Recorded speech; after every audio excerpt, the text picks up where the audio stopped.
97 میں میں یہاں MP بنا اور 98 میں وزیر اعلیٰ پنجاب شہباز شریف صاحب پہلی بار یہاں تشریف لائے، سارے منصوبے کا جائزہ لیا اور اس کو شروع کرنے کے احکامات جاری کیے۔ 99 میں ہم پھر رخصت ہو گئے اور جہاں کام چھوڑا تھا وہیں باقی رہ گیا۔ اس کے بعد آنے والوں نے اس منصوبے کا حشر کر دیا اور 110 کروڑ روپے سرکار کے، ریاست کے خزانے کے اس منصوبے میں دفن ہو چکے ہیں، اور یہاں ایک ایسا کنکریٹ اور سیمنٹ کا ایک انکمپلیٹ سٹرکچر کھڑا کیا جو شاید جس کا کوئی مقصد نہیں تھا۔ 10 برس بعد ہم پھر واپس آئے اور 2008 میں وزیر اعلیٰ پنجاب میاں شہباز شریف پھر یہاں تشریف لائے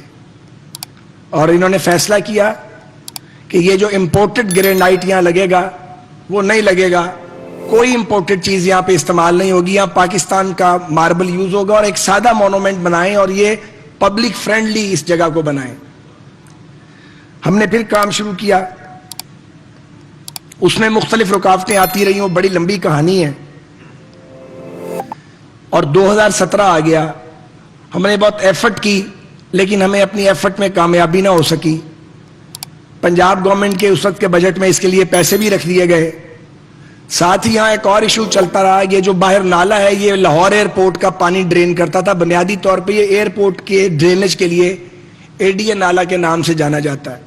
لیکن وقت گزرنے کے ساتھ آبادی بڑھتی گئی، لاکھوں لوگ رہنے لگے اور یہ نالا نائٹ میئر بن چکا ہے اس علاقے کے لوگوں کے لیے۔